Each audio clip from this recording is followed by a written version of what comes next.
Physics teacher belong to Sardar Vallabh भाई पटेल कन्या शिक्षण संस्थान गुड़ैचा चौराहा महमूदाबाद सीतापुर।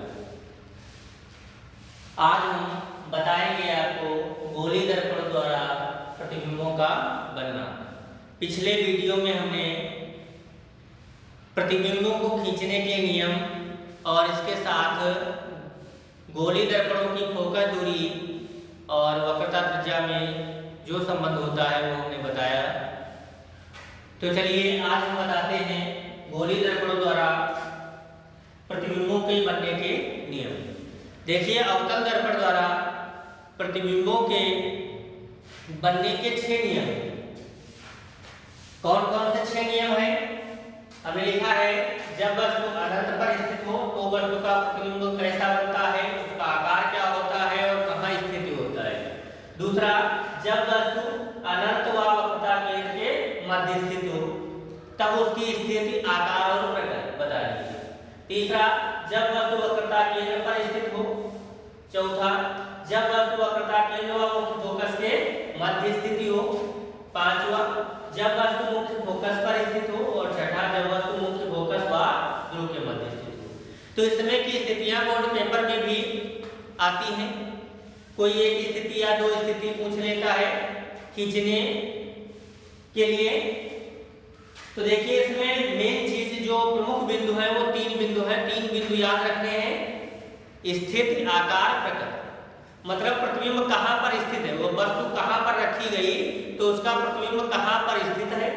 आकार, साइज, मतलब वस्तु कितनी बड़ी थी और प्रतिबिंब कितना बड़ा बना है। प्रकट, प्रकट मतलब वस्तु किधर को रखी थी और प्रतिबिंब किधर को बना है, मतलब वस्तु के सापेक्ष उल्टा बना है या सीधा बना है। तो ये 3 प्रमुख बिंदु इसमें याद रखने होते हैं। तो देखिए, पहली स्थिति, जब वस्तु अनंत पर स्थित है तो उसका प्रतिबिंब कैसा बनता है। तो अनंत से, अभी हमने इसके पहले कल हमने बताया था प्रतिबिंबों को खींचने के नियम। 3 नियम हमने बताया था। उन 3 नियमों में से किन्हीं 2 नियमों का उपयोग करके हम प्रतिबिंब बनाएंगे। प्रतिबिंब तभी बनेगा जब कोई 2 प्रकाश की किरणें एक दूसरे को जिस बिंदु पर काटेगी वहां से मुख्य अक्ष पर लंब डाला जाता है और वही वस्तु का प्रतिबिंब होता है। तो उन्हीं में से 2 नियम लगाएंगे हम। तो देखिए, अनंत, अनंत मतलब जिसका कोई अंत नहीं है, वहां से जब 2 प्रकाश की किरणें चलेगी तो एक दूसरे के समांतर चलेगी। देखिए, अनंत से जब 2 प्रकाश की किरणें चलेंगी तो एक दूसरे के समांतर चलेगी। ये और एक प्रकाश की किरण देखिए अब कहां से निकालेंगे, मुख्य फोकस से होकर के। और प्रतिबिंबों के खींचने के नियम में हमने इसके पिछले वीडियो में बताया, जो प्रकाश की किरण मुख्य फोकस से होकर निकलती है वो दर्पण के परावर्तन के पश्चात मुख्य अक्ष के समांतर हो जाती है। ये देखिए, मुख्य अक्ष के समांतर। दूसरी प्रकाश की किरण वक्रता केंद्र से निकालेंगे। इसके लिए भी नियम बताए थे, जो प्रकाश की किरण वक्रता केंद्र से होकर गुजरती है वो बिना विचलित हुए पुनः उसी मार्ग पर वापस लौट जाती है। तो हमने कहा 2 प्रकाश की किरणें जहां एक दूसरे को काटेंगी वहां से मुख्य अक्ष पर लंब डाला जाएगा, वही वस्तु का प्रतिबिंब होगा। तो देखिए, यहाँ पर देखिए 2 प्रकाश की किरणें एक दूसरे को काटिए, यहाँ से क्या डालेंगे, मुख्य अक्ष पर लंब, और उनका नामांकन कर देंगे A1 B1। तो देखिए, ये मुख्य अक्ष थी और किरणें कहां से आ रही, अनंत से। अनंत से आ रही, इसका मतलब वस्तु कितनी बड़ी होगी, बहुत बड़ी होगी। तो जब बहुत बड़ी वस्तु होगी तो उसका प्रतिबिंब देखिए कहां पर बन रहा है। ये बिंदु कौन सा है, मुख्य फोकस है। ये कहां पर होता है, ये दूरी अभी हमने पिछले वीडियो में बताया था, ये दूरी दोनों तरफ की बराबर होती है, ठीक। तो यहाँ ये बिंदु कौन सा है, मुख्य फोकस। तो प्रतिबिंब कहां पर बन रहा है, मुख्य फोकस पर। तो वो तीनों चीजें तुम्हें याद रखनी है। तो शॉर्ट में हम लिख के बताते हैं, जब वस्तु अनंत पर स्थित हो तो वस्तु का प्रतिबिंब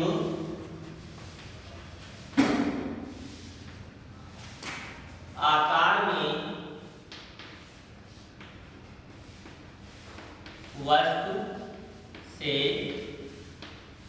बहुत ही छोटा कामा उल्टा व वास्तविक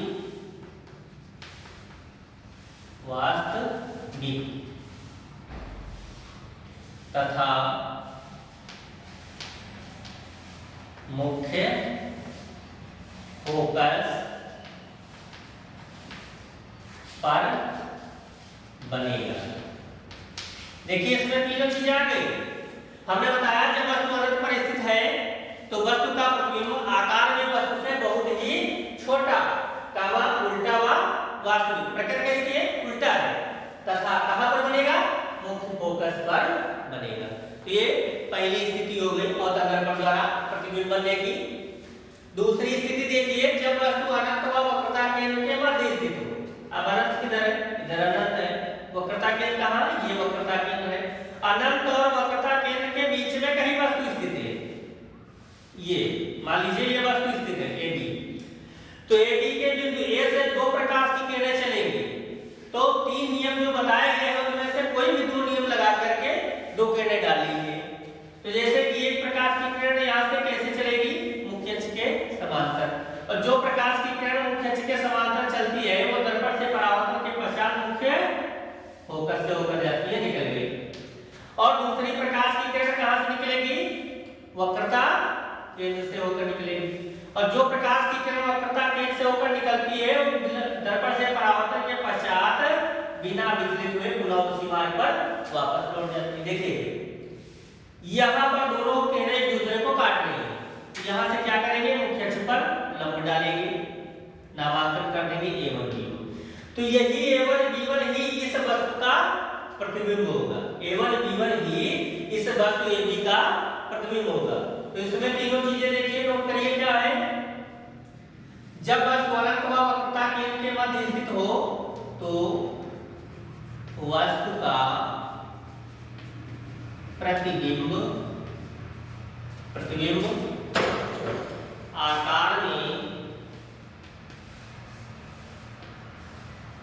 वस्तु से छोटा कामा उल्टा व वास्तविक तथा वक्रता केंद्र व मुख्य फोकस के मध्य बनेगा।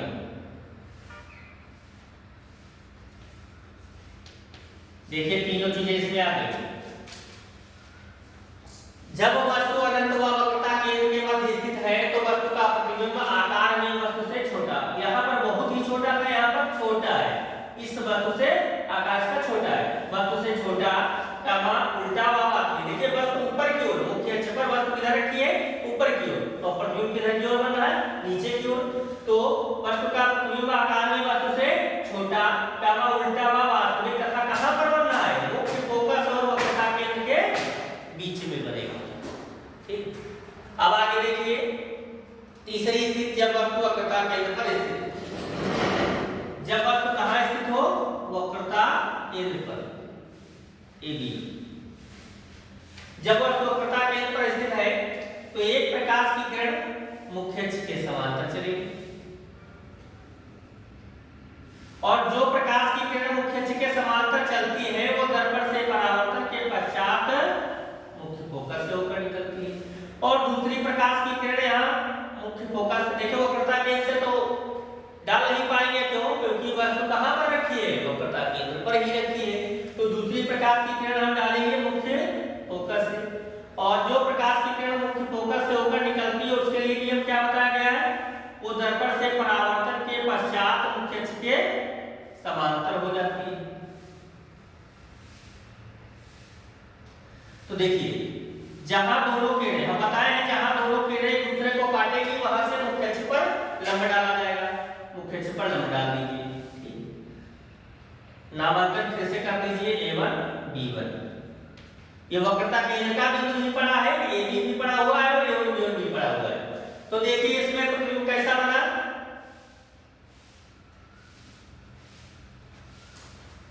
जब वस्तु वक्रता केंद्र पर स्थित हो तो वस्तु का प्रतिबिंब आकार में वस्तु के ही बराबर कामा उल्टा व वास्तविक तथा वक्रता केंद्र पर ही बनेगा। बहुत इंपॉर्टेंट स्थिति है, पूछी जाती है कि वह कौन सी स्थिति है जिसमें प्रतिबिंब वस्तु के बराबर ही आकार का बनता है।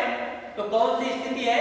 जब वस्तु वक्रता केंद्र पर स्थित हो। जब वस्तु वक्रता केंद्र पर स्थित हो तो वस्तु का प्रतिबिंब आकार में वस्तु के ही बराबर कामा उल्टा व वास्तविक तथा वक्रता केंद्र पर ही बनता है। तो नोट कर लीजिए, तो वस्तु का प्रतिबिंब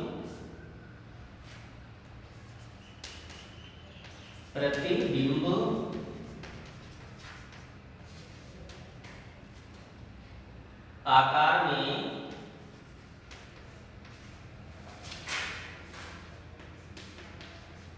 वस्तु के ही बराबर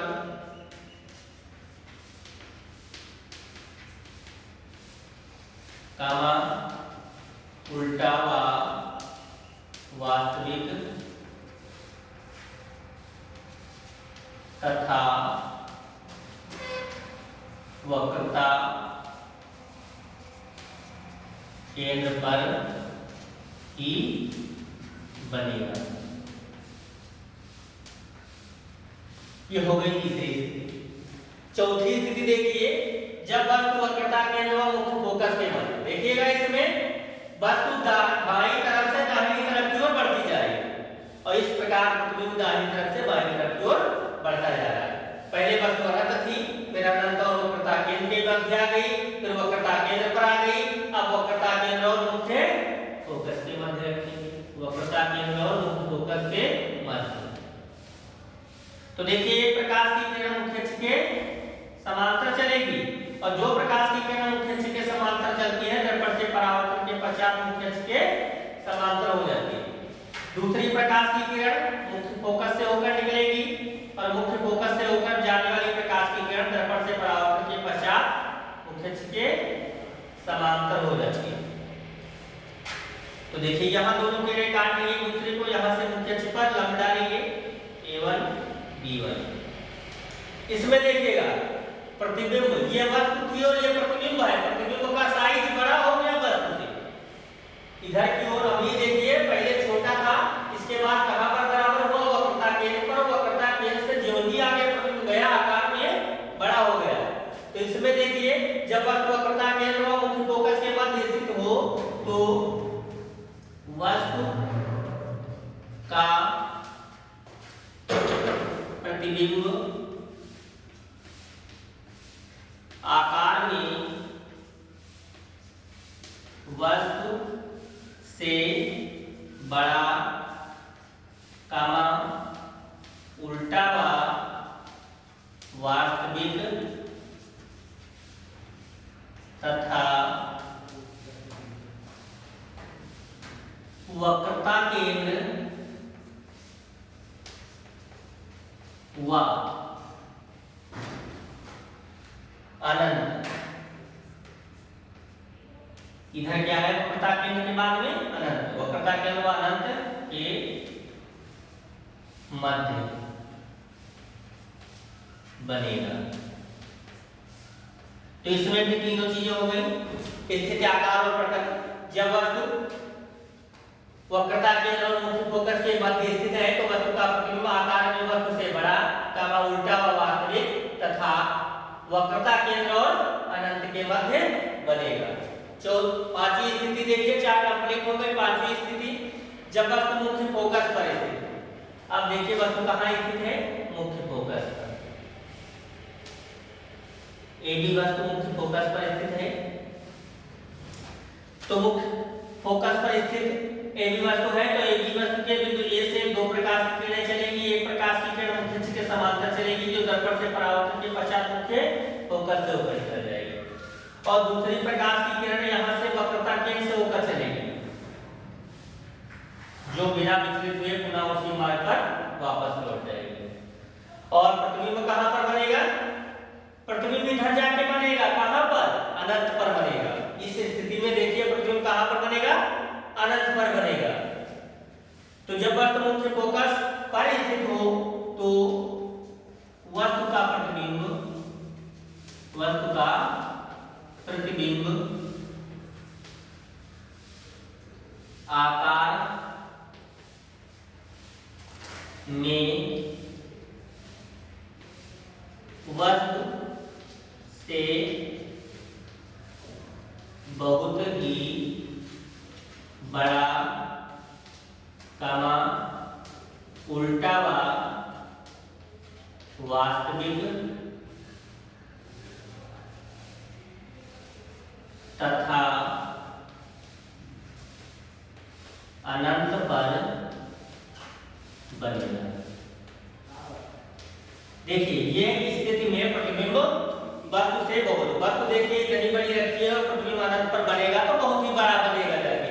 तो पांचवी स्थिति में तीनों चीजें क्या है, तो वस्तु का प्रतिबिंब कब, जब वस्तु मुख्य फोकस पर स्थित हो तो वस्तु का प्रतिबिंब आकार में वस्तु से बहुत ही बड़ा उल्टा व वास्तविक तथा अनंत पर बनेगा। छठी स्थिति देखिए, लास्ट स्थिति है अवतल दर्पण द्वारा प्रतिबिंब बनने की। तब जब वस्तु मुख्य फोकस और ध्रुव के बीच। अब कौन सी जगह बची है, मुख्य फोकस और ध्रुव।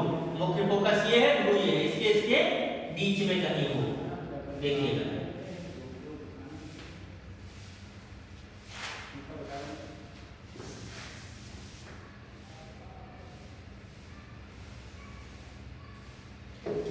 वस्तु कहाँ स्थित है, मुख्य फोकस और ध्रुव के बीच में, ए बी।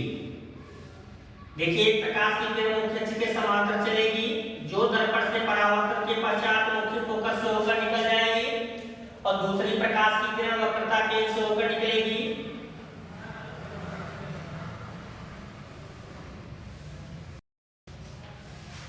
और वो उसी मार्ग पर वापस लौट आएगी।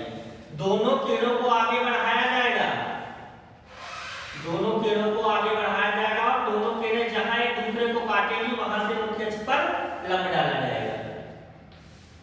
ये बस AB का प्रतिबिंब है। तो यह एकमात्र स्थिति है अवतल दर्पण द्वारा प्रतिबिंब बनने की जिसमें कि प्रतिबिंब सीधा बनता है। बाकी 5 स्थितियां जो तुमने देखी उनमें सबने प्रतिबिंब कैसा बन रहा था, वस्तु ऊपर की ओर रखी जा रही थी और प्रतिबिंब नीचे की ओर बन रहा था। ये एकमात्र स्थिति है जिसमें कि प्रतिबिंब सीधा बनता है और सम्यक प्रतिबिंब दर्पण के उसी ओर बनता था जिस ओर वस्तु रखी होती थी, और इसमें प्रतिबिंब दर्पण के पीछे बनता है। तो देखिए इसमें क्या लिखेंगे, तो वस्तु का प्रतिबिंब, तो वस्तु का प्रतिबिंब आकार में